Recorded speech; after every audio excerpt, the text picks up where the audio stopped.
Good afternoon. Thanks a lot for coming today. It's not often that I get to talk in front of such an esteemed audience. Let me tell you, my team in Sydney is no way near as esteemed as this room looks. But they're all working hard. It's 43 days or 44 days to Earth Hour. So I think they're probably happy for me to be out of the office so they can get on with their jobs. As has been mentioned, I should say, I've had a fantastic 3 days here. SIF have been, it's been an amazing experience. I've learned so much. I'll try and bring some of that learning, particularly that I've got from Singapore, into this talk, and probably more into the questions sort of later. Anyway, as you all know, as you've just been told, Earth Hour started 5 years ago. It's been an incredible journey. Some of it has been by design, some of it has been by luck, some of it has been by the opportunities that social media have given us. I'm going to run a quick video so you can see how far we've come from those first days.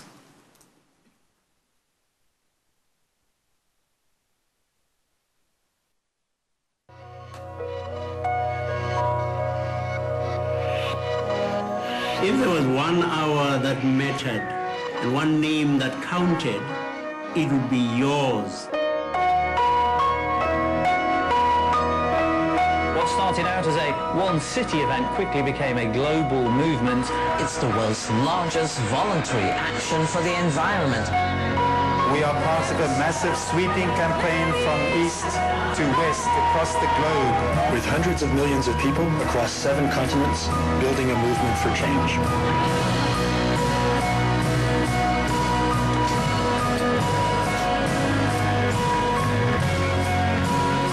Earth Hour started in a single city, and tonight it will be in more than 130 countries.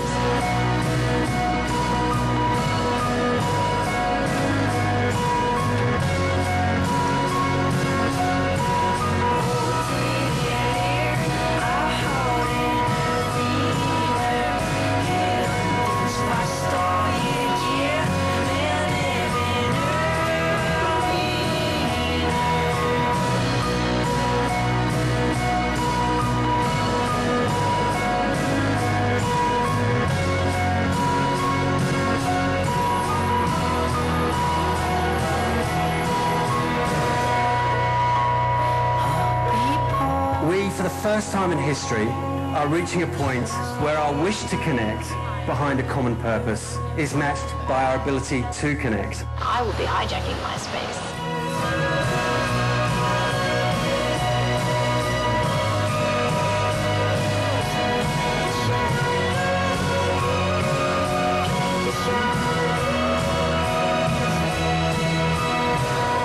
Stop and think about the greater cause of coming together and saving the environment, not in the hour, but as an ongoing movement.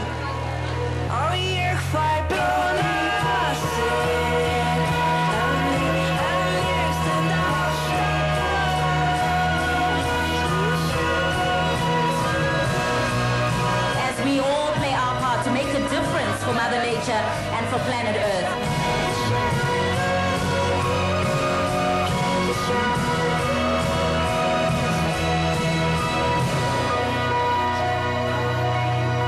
Every individual has the power to change the world they live in. I hope this event will keep going forever.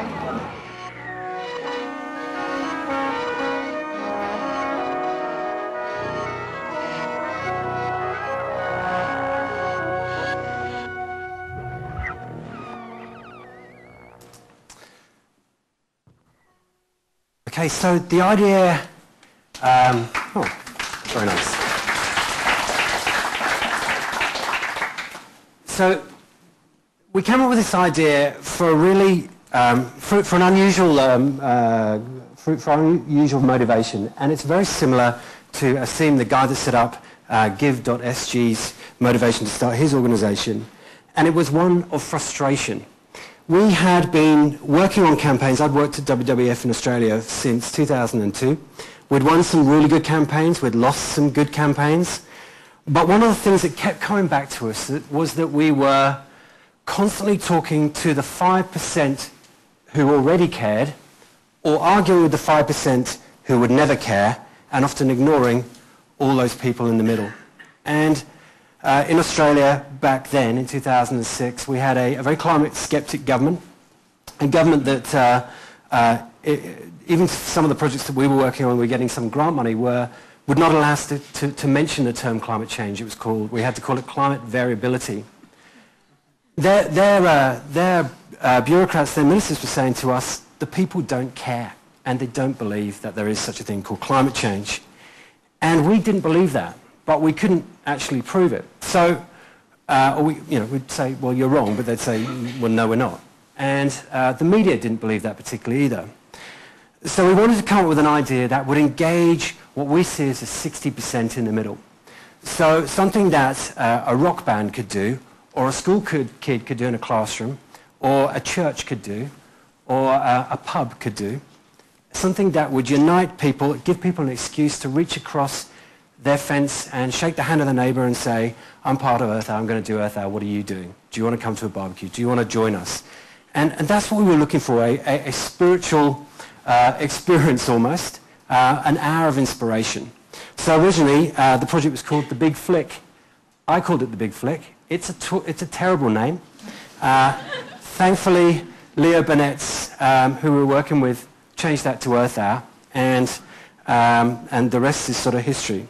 There were some key parts of this that were really important, though, right at the beginning. One was that the campaigns that we were running were often motivated, the motivator was fear. So, in other words, if we don't do this, this will die. If we don't do this, this will be destroyed. Now, those campaigns do work, and there is, without doubt, a very important reason for them and a good place for them. But we wanted to do something slightly different. We wanted to turn that on its head and see whether or not we could use hope as a motivator.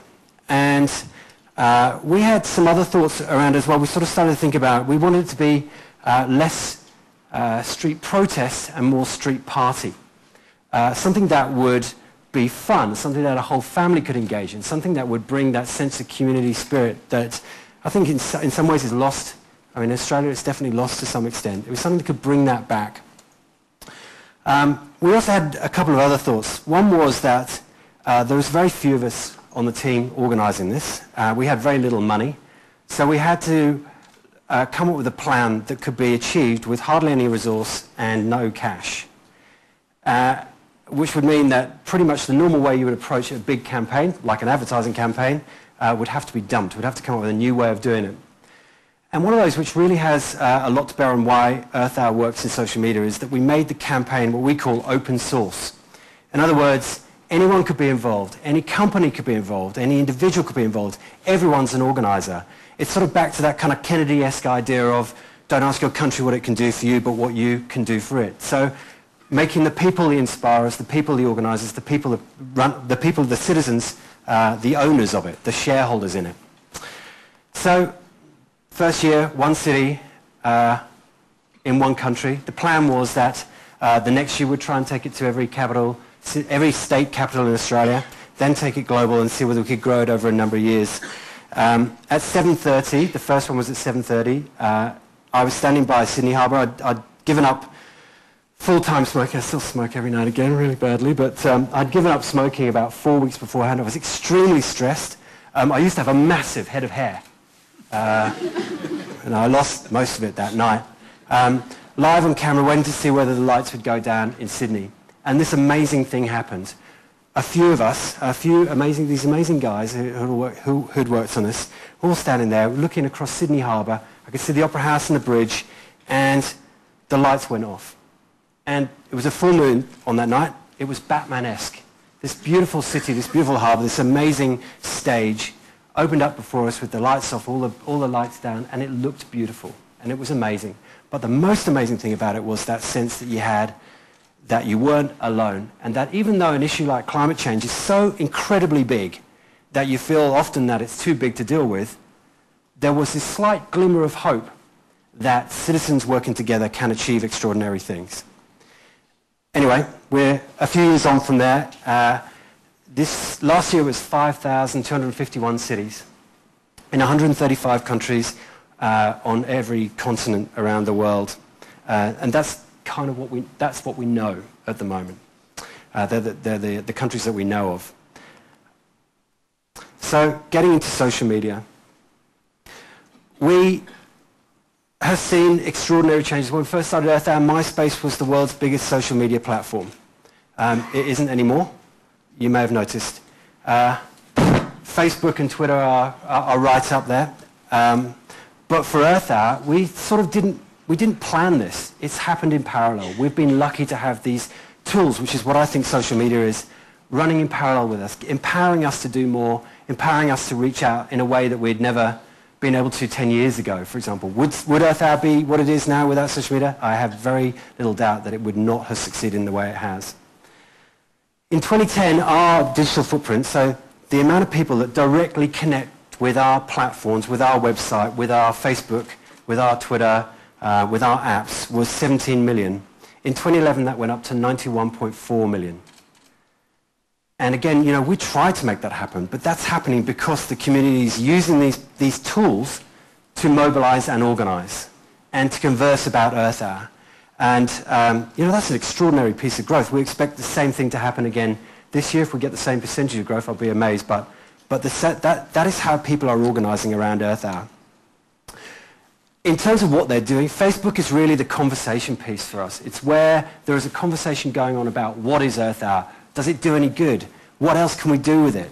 The critics are on there, and they're good because they stimulate the conversation. They stimulate the people who are behind it and who do want more to happen with it.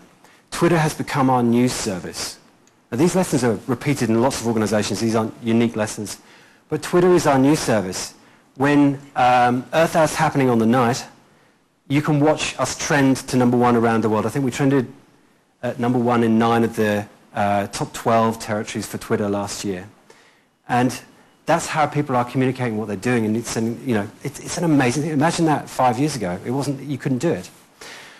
Flickr and YouTube, just a really quick, interesting stat for me on YouTube. In 2010, we had about 1.7 million visitors on YouTube to our main video, of which 17,000 used their mobiles. Last year, we had 2.75 million, and 500,000 people used their mobiles. So every year, there's these massive changes that are happening that we have to think about, but the citizens themselves are organizing and changing, right in front of us. We're not in front of that curve. We're in that. We're in that evolution. So I want to talk a little bit about social media in a sort of more controlled sense. With Earth Hour is not command and control. I'm not in charge of it. I run the global team. We are coordinating. We try to facilitate Earth Hour. We try to stimulate activities. We try to bring new projects to bear. We try and find the best stories and bring them to the surface. But we're not in charge. Earth Hour is, without doubt, organized by many millions of people around the world. And, that's an amazing position to be in. We have still tried to bring a sense of organization to how we run it. We use a thing called Yammer. How many people in here have heard of Yammer? Not so many. Yammer is, you will hear of Yammer if you haven't heard of it already. Yammer is used by a lot of the Fortune 500 as an internal social media sort of intranet, the modern intranet. How we use it is we connect all our 135 country teams on Yammer. It's open source in terms of all those country teams, and they can compare notes on how they're running Earth Hour. If they come up with a product or an ad that works really well, they can share it, another country can steal it. So it's basically a sort of crowdsourcing operation, and that's how we're organizing Earth Hour. It works sometimes. It works probably 70% of the time, 30% of the time. People are a bit confused by it, so it's very early days.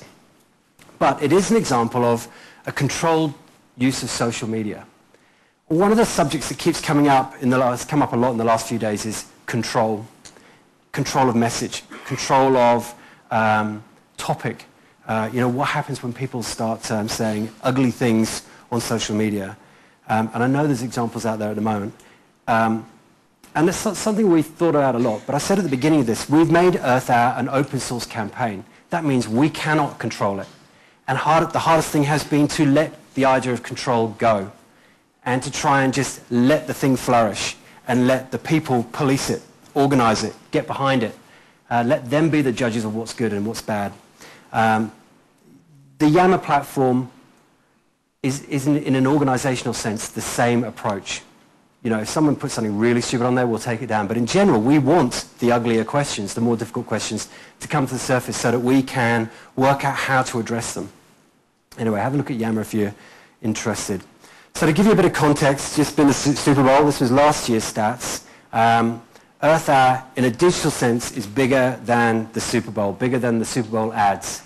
Now, we're an NGO. That's a small, very underfunded, underfinanced operation that is now got a bigger digital footprint than the Super Bowl. It shows you what can be done. And I'm not taking credit for that. That's what can be done with the right content. So for me, the challenge is no longer can you connect or how to connect. It is to offer a reason to connect. And I'm going to give you a few examples that we've seen, but I want to point out that this isn't just about social good. Good content can be very, very different. So Ben from my team is sitting over there, and I have there's been an office joke going around about a piece of video on YouTube about Bozo the dog. Boo. Yeah, anyway, this is a dog with a very funny haircut.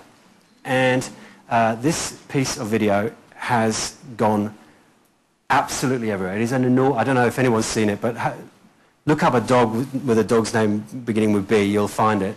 And it has got an extraordinary haircut.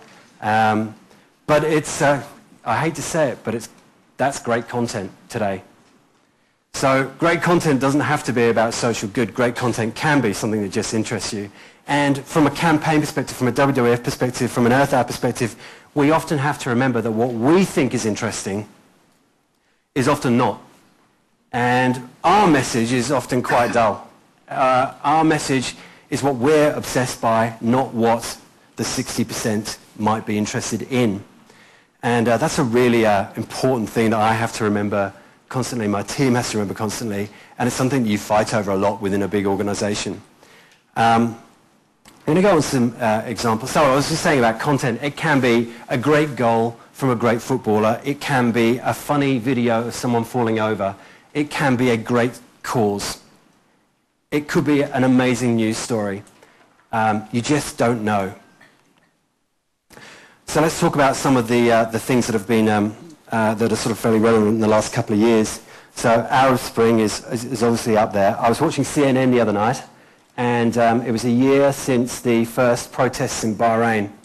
The footage that CNN was running was from YouTube a year ago, because there were no journalists when it first started going wrong in the main square. There were no journalists there, so somebody got on their phone, and that kind of picture is repeated in many places. The Airbus that crashed into the Hudson, the first pictures, the first breaking of that story came off Twitter.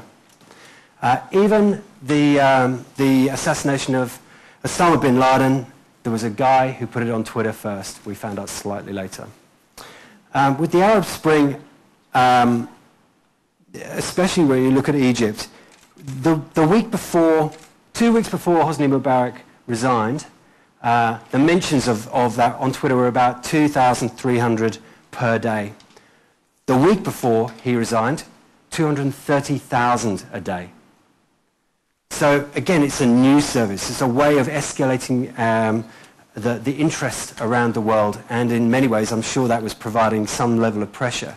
Now, the Egyptians tried to control the main social media sites, Facebook, Twitter, but people found ways of getting around it using things like platforms like Hootsuite. And so we are in this remarkable age where the ability to connect is so fast, so extraordinary, so wide-reaching that when it's needed, it is there for us to use. But I keep coming back to this. It's something that I've been talking about for the last 3 days. Social media platforms are tools. They are not a new god. They are not a black art. They're actually pretty simple. It's just human beings communicating in a 21st century way. I guess the only other thing I'd say about Arab Spring is that it also allows the bypassing of the traditional methods of communication. And that in itself is an extraordinary, extraordinary thing. Who would have thought that would happen?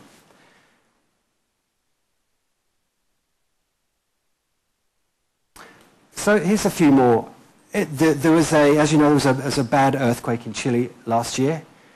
Facebook became a major way for people to tell their friends they were okay.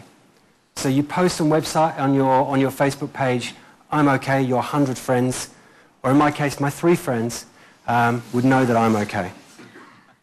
The same with the tsunami. The updates on Twitter were around 12,000. I think it was sat up there, 12,000 tweets posted per minute. Again, if you're following these news streams, it is the best way of getting your communication. And back to the Arab Spring, they were starting to talk about that. Even the journalists were racing each other to get their news out on social media. This, for me, is all social media being used for social good. But again, a lot of people see that as tools. So let's talk a little bit of celebrity. Lady Gaga has 30+ million followers on likes on Facebook. She is, I think, 26 years old, and with a crowd that big, I think she calls them her little monsters. The social good that she can achieve, again, is extraordinary. She's an extraordinary woman. She's a 26-year-old woman who's trying to change the world, at least for those 30 million people. There's a project where somebody donated $1 million instead of to a cause that she chose. But instead of her going, okay, here's $1 million, thanks very much, Robin Hood Trust, an organization that looks after disadvantaged kids in New York, she wanted to engage her 30 million fans. So she turned it into a voting. Her team turned it into a vote. So the projects within the Robin Hood Trust had to do their own little videos. They had to sell their projects, sell why they're important. And what it did was it engaged Lady Gaga's 30 million fans on Facebook, and they had to choose where the money went. Now, all of the projects got some money, but there was a bit of a ratings. But it encouraged both the projects to communicate well, but the 30 million to engage beyond going, I like Lady Gaga. What an amazing use of social media, and what an amazing use of a fan base. This is another one. This is an organization set up by a guy called Scott Harrison. He ran clubs in New York City, and he decided that he was going to take a year out from doing that and go to Liberia and volunteer. He came back and set up this thing called the Water Project. It's raised a lot of money. It's been a very successful project. You should check it out. It's one of my favorite, just the way it's been set up, it's one of my favorite organizations. What's really interesting about it, though, is the way that they've not only used social media, but they've used other digital platforms to really engage their audience and bring transparency into what they're doing. So you see the little map at the bottom. That's them using, I think they use Google Earth to map out where their projects are, to map where the trucks are going, they're using GPS, and to link their stories by video into those projects. So there is a possibility now, if you're a big organization like WWF, for example, there is a possibility to bring, in the case of WWF, conservation, wildlife to the laptops and mobile phones of people across the planet, so that what WWF does on a daily basis can be on your desktop in your office every day, and you can really start to live that experience, even if it's in a virtual form. I put this one in because I really like CrowdRise. Has anyone heard of CrowdRise? Asim's heard of CrowdRise. Yeah, that's sort of similar to, in some ways, to what you're doing. Yeah, I might let you talk about that later then. Yeah. Again, it's just a great way of using crowdsourcing, getting your audience to engage in the projects and choose where they want money to go or how they can help. So coming back to Earth Hour. When we started Earth Hour, we had, in a sort of classic Australian fashion, a back of a beer mat plan. It was a 10-year plan. It was a big beer mat. There were 3 stages to it. The first was the symbolic. When we've looked at social change, one of the most important things seemed to recurrently be the need for symbolism, the need for people to come together and show that they are part of that change. So that's what the lights out was. In a way, it was using your light switch as a vote. it was, as I said before, trying to bring a very, very diverse community together over a single issue. But right from the beginning, we had a long-term, maybe naive view of where we wanted to go. The second stage was how, if you can prove that people care, if you can build that point of inspiration, how can you then take it beyond the hour? And that's kind of where we are at the moment. We sort of started to talk about that a lot more last year. This year, we'll be driving very hard in terms of the campaign itself along how can we go beyond the hour but keep that hour as a point of inspiration.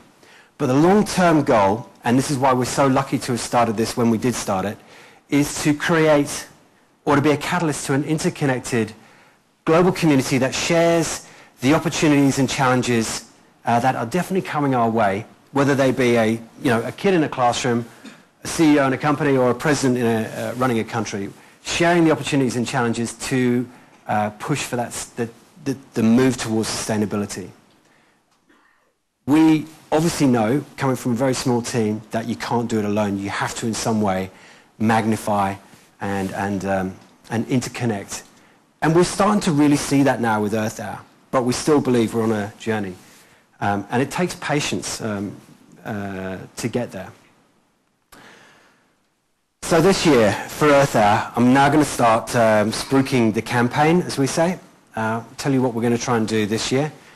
Our biggest thing is how do we evolve? Using all the tools that we have this incredible reach. We can get out to nearly 2 billion people when we're actually in full campaign flow. I've given you the stats on the digital. How do we now engage beyond the hour? So the other thing I've just been mentioning, Boo Boo the dog, we have to remember that it's easy for us to start being boring and lecturing, as you can tell right now. How do we keep that spirit of excitement, the spirit of hope and inspiration in the campaign? How do we use that to go beyond the hour? So we call it I Will If You Will, which may remind you of your playground. Let me run through a little advert to show you how it works. I'm David Weinstein, and if 2,000 people pick up trash, I'm gonna jump in the ocean in the middle of the winter. It's cold.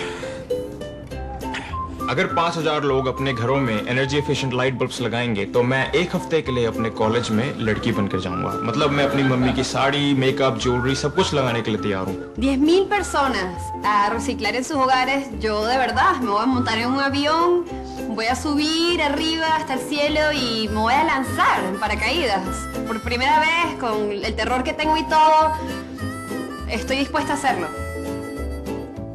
I'm Celine. And I'm Andrew. And if 1,500 people pledge to not use electricity for an entire day, we'll give it up for a whole week. That means no TV, no heat, no internet. No tea? No tea.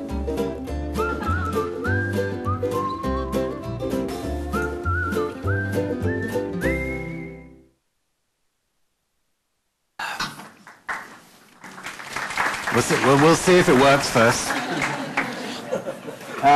So yeah, I will if you will. So again, we're just talking about the technicalities of it. This will all sit on YouTube. It doesn't sit on earthhour.org. Earthhour.org, our main site, will obviously reflect this, but this all sits on YouTube. It's about building content so that we can share the idea of an individual being the inspiration for many. And whether that's 10 of your mates or 100,000 people doing something. Again, it comes back to that beginning bit of don't ask your country what it can do for you, but what you can do for it. It's you are the inspiration, you are the hero. No one's organising this apart from yourself. All we do is provide the tools. So I'll run through this really quickly. First thing you do is create your dare. We have a drop-down menu for the things that you want people to do. So if you want 10 of your mates to recycle for a year, it drops down. It's kind of really easy. And I tell you this because we believe, as with Lights Off, that we have to keep this simple and that we have a long journey to do here. We're not going to do this in a year. It will take many years to get to that interconnected global community that we're dreaming of. So this is another baby step on that journey. Oops. Record your challenge. So I'm going to show you mine a bit later. Share your challenge. So with YouTube, unusually, we've been working with YouTube on this, so you can log in through your Facebook page, you can log in through Twitter, you can share through Facebook, Twitter, and various other platforms. And another one. And then when you've got enough people who say, yes, I will recycle, or whatever it may be, for the next year, you then have to do it, and you have to record it. So that's basically how it works. It's pretty simple. But we will have the same sort of version working so that you can do it on Facebook in text. And what we've been doing over the last few weeks, the platform goes live over the weekend. It should be live. I was hoping it would be live right now, but you can have a look at a kind of nearly live version. But the full platform will be live over the weekend, and I hope we have 300-odd challenges by Monday. You never know. But what we've been doing is using our social media channels to start seeding this and to see whether the idea works. Because if you get no chat back, if there's no conversation happening when you start to suggest it, you know pretty much you've got a dumb idea and it's not going to work. So I'll give you a few of the examples that we've used. You all know Messi, the Barcelona football player. Some of you know him. Not personally, but... so he plays for Barcelona. Their great adversary is Real Madrid. We put up a fake version of, or a question. What would you do if you could have Messi wearing a Real Madrid jersey for a day? And of course the conversation that sparks off is low, so people start to think of their own dares, and that's what we've been trying to generate. This idea of how can you generate content and conversation in a way that is different from your kind of classic environmental campaign, different from your normal campaign. How can you bring this into the mainstream? There's a few more in here, I'll run through a few. Kim Kardashian, who is actually my moral mentor. My wife's actually here, so I shouldn't say that because we'd be divorced in the next 17 days or something. But again, Kim Kardashian, what would she do if she went without her BlackBerry for a week? So it's that dare the world to save the planet. There's some really good examples already up on the platform, so you can have a look. There's one from this girl called Carissa. She looks a little bit scary, to be really honest. And she's going to ask her long-term boyfriend to marry her if 10,000 people will. I think it's a recycle one, but I can't remember what the actual dare is. But I think that's a big commitment for the boyfriend, to be honest. But we're going to have a look. Just again around the campaign, that Messi one, it actually fell flat on Facebook. No one actually responded to it. But we put it on Tumblr. We put it on our Tumblr blog.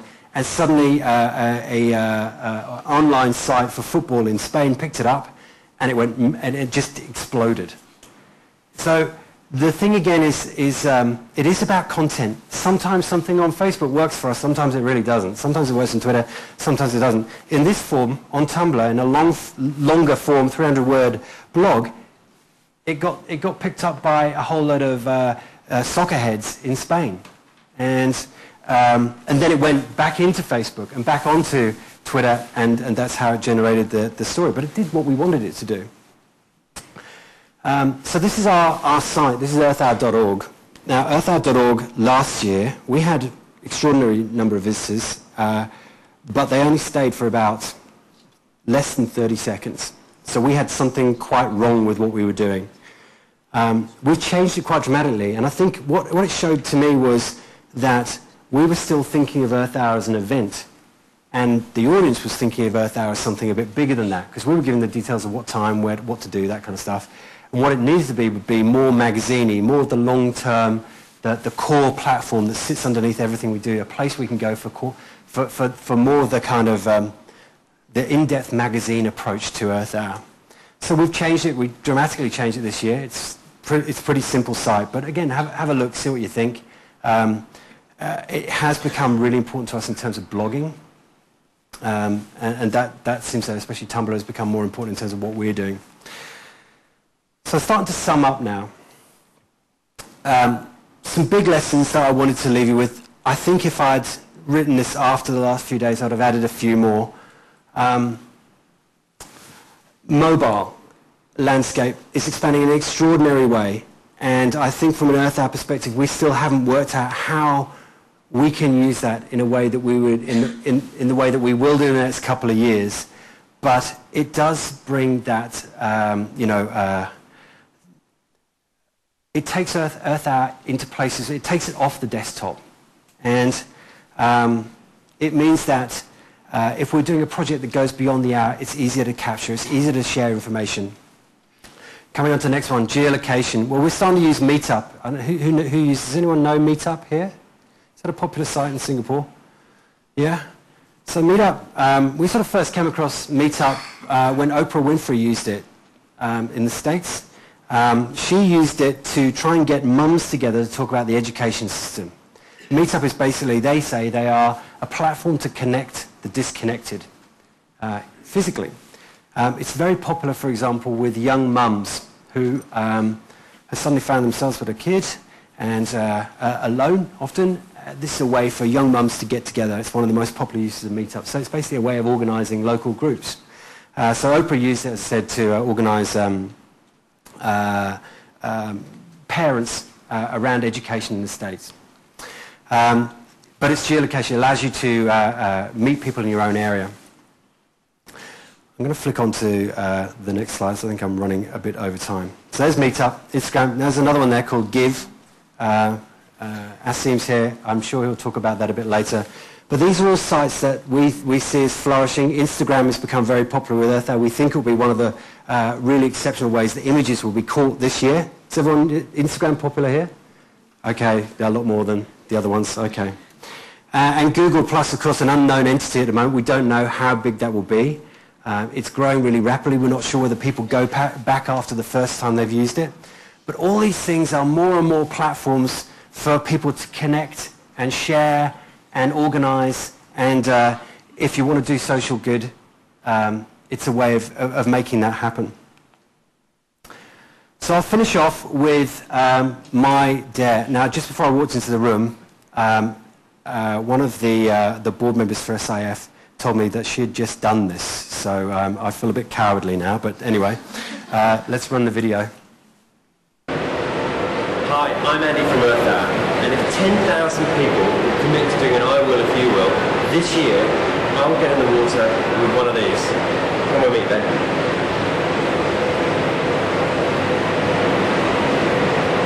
And I don't mean the very large model in Sydney Aquarium.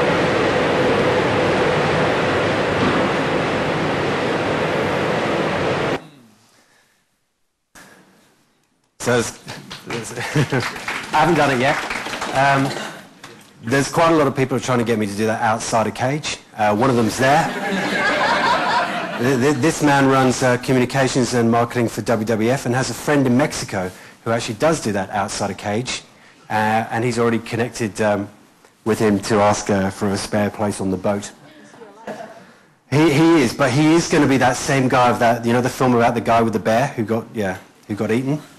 That's what's going to happen to him. And but my team are also encouraging me, obviously, to not do this in a cage.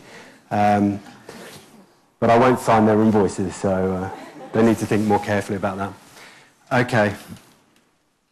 So long and short of it, I believe social media is absolutely, I don't think there's a debate about it. Social media is absolutely there to help us do social good. It's there to help us do lots of things. It is a tool, and it is an amazing one. We are so lucky to be at this historic moment in time where we have these abilities to connect. But I also believe we're right at the beginning of this journey, and maybe Earth Hour was lucky that it came along at the right time and that the idea was good and that we had good people behind it and citizens wanted to make it happen. But there will be other great ideas that are doing that, and they don't all have to be big like Earth Hour is, nor do they have to be sort of countrywide like Asim's Give.sg. They can be about a small community organising to stop a road being built.